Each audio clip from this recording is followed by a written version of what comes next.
और इस बीच एक बड़ी खबर आ रही है। खर्ग द्वीप पर हमले को लेकर ईरानी विदेश मंत्री आरागची का बयान सामने आया है। खर्ग पर यूएई की जमीन से हुआ है हमला, ये आरागची कहते हुए नजर आए। उन्होंने कहा कि हम इन हमलों का निश्चित रूप से जवाब देंगे, सुनिश्चित करेंगे कि घनी आबादी वाले इलाके को निशाना ना बनाया जाए।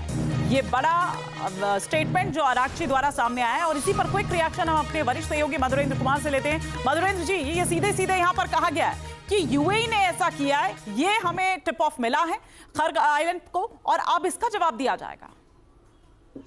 देखिए, फॉग ऑफ वॉर काफी ज्यादा तेजी से चलता हुआ दिखाई दे रहा है और ये भी हम देख रहे हैं कि जो डिसइंफॉर्मेशन है वो वॉरफेयर का सबसे बड़ा हिस्सा बन चुका है। और जाहिर तौर पे आप देखिए तो कंफ्यूजन क्रिएट करके इस वॉरफेयर को होना अपने आप में एक नया ट्रेंड जो है वो तकरीबन आप समझिए कि 15वें दिन दिखाई दे रहा है। तो इस तरह से हमले को अंजाम देने के बाद आप देखिए कि एक दूसरे के ऊपर जिम्मेदारी का ठीकरा फोड़ना साफ तौर पर बता रहा है कि किस तरह से ईरान जो है वो अपने नए चाल को चलता हुआ दिखाई दे रहा है। और अमेरिका इस वक्त परेशान इसलिए है क्योंकि 15 दिन बीतने के बाद भी वो अपने लक्ष्यों को साध नहीं पा रहा है और ना ही दूसरी तरफ एक बड़ी नाराजगी हम देख रहे हैं कि मिडिल ईस्ट के देशों में अमेरिका के खिलाफ उभर रही है, जहां पर अमेरिकी बेसेस है, क्योंकि इसी कारण दरअसल उनको ईरानी हमलों को झेलना पड़ा है। और ऐसे में ईरान जो है वो पहले तो इन देशों को कहता है कि आपके साथ हम खड़े हैं, लेकिन आप अपनी जमीन का इस्तेमाल हमारे खिलाफ ना होने दें। और ऐसे में इस तरह का स्टेटमेंट और ज्यादा इस हम कह सकते हैं कि आग में घी डालने जैसा है। बिल्कुल आग में घी डालने जैसा है। हमारे साथ मेजर जनरल जेके बंसल भी इस वक्त जुड़े हुए हैं। सर, मैं आपसे यहाँ पर समझना चाहूंगी, देखिए खर्ग आइलैंड पर कब्जा करना या जिस तरह से अमेरिका कह रहा है वो इतना आसान नहीं है,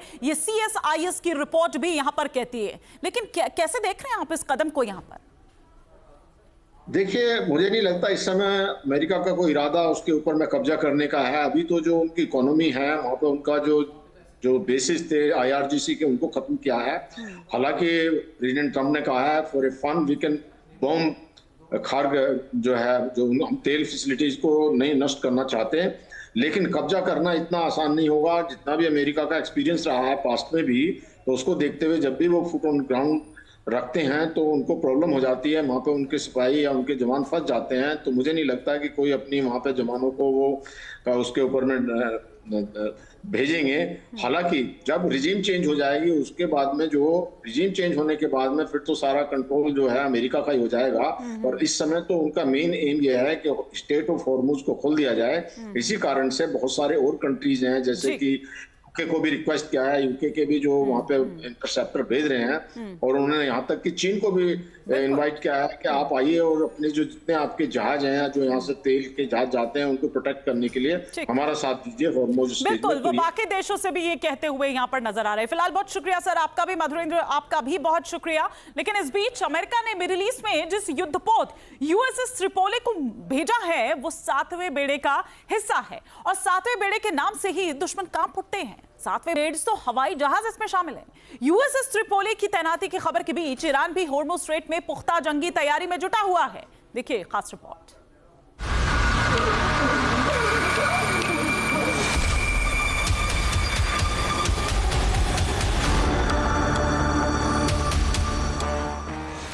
अमेरिका B-2 जैसे घातक बॉम्बर से हमले कर रहा है।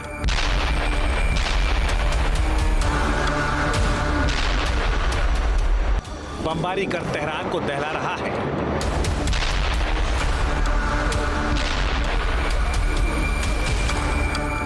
सैन्य ठिकाने तबाह कर रहा है।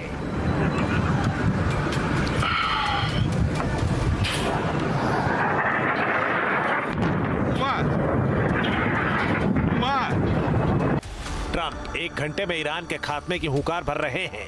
ईरानी शासन को झुकाने के लिए ट्रंप ने अपनी पूरी ताकत झोंक दी है।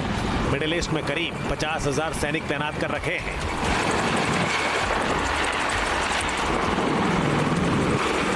इतना ही नहीं, मिडिल ईस्ट में अमेरिका के पहले से ही अपने 3 कैरियर स्ट्राइक ग्रुप भी तैनात हैं। USS गेराल्ड आर फोर्ड लाल सागर में है। USS अब्राहम लिंकन अरब सागर में है। USS हैरी एस ट्रूमैन पूर्वी भूमध्य सागर में है। इन तीनों जहाजों के साथ 200 से अधिक विमान और लगभग 20,000 अमेरिकी नौसैनिक भी तैनात हैं, जिसे खाड़ी युद्ध के बाद सबसे बड़ी नौसैनिक तैनाती मानी जा रही है।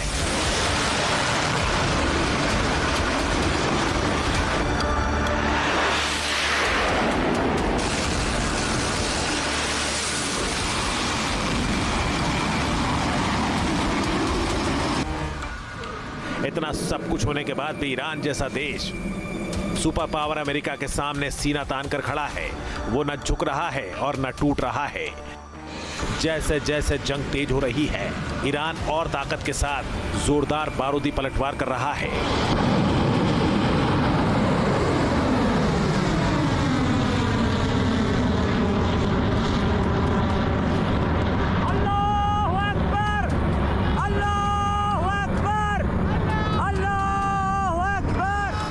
ये है कि बड़ा सैन्य हमला उतारने के बावजूद अमेरिका को 7वें बेड़े का बड़ा हिस्सा जंग में उतारना पड़ रहा है, जिसमें यूएसएस त्रिपोली भी शामिल है। तो क्या ये माना जाए कि जंग में 7वें बेड़े की हुंकार ईरान पर भारी पड़ने वाली है? क्या मरीन कमांडो उतारकर ट्रंप ने तेहरान फतेह की तैयारी कर ली है? अब इससे निकलने के लिए डोनाल्ड ट्रंप के अंदर एक छटपटाहट भी दिख रही है। इससे हटने के लिए अब वो चाहते हैं कि जल्द से जल्द चीज़ें अंजाम तक पहुँचे। हालांकि इजराइल को कोई जल्दी नहीं है, ये भी ध्यान देने वाली बात है, लेकिन चीज़ें बहुत बेतहाशा बदल रही हैं और ये कहा जा सकता है कि ये जो घटनाएं घट रही हैं वो इस युद्ध को एस्केलेशन की तरफ ले जा रही हैं। अमेरिका के समुद्री सिकंदर क्या अब हॉर्मुज स्ट्रेट में ईरान की ताकत को नेस्तनाबूद करने वाले हैं?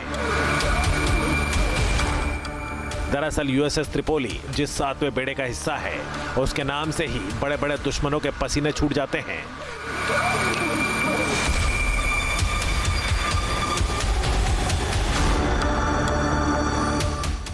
सेवंथ फ्लीट यानी 7वां बेड़ा अमेरिकी नौसेना का सबसे बड़ा और अग्रिम तैनाती वाला बेड़ा है। इसमें 50 से 70 जहाज और पनडुब्बियां, 150 हवाई जहाज शामिल हैं। इसमें हमेशा मुस्तैद रहने वाले नौसैनिकों की संख्या लगभग 20,000 है।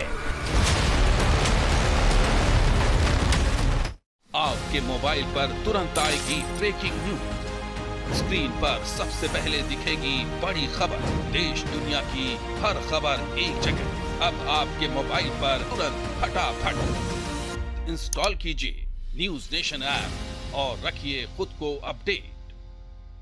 आपके मोबाइल पर तुरंत आएगी ब्रेकिंग न्यूज। स्क्रीन पर सबसे पहले दिखेगी बड़ी खबर।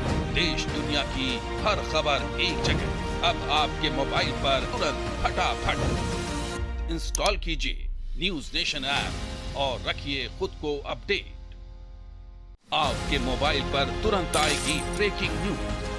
स्क्रीन पर सबसे पहले दिखेगी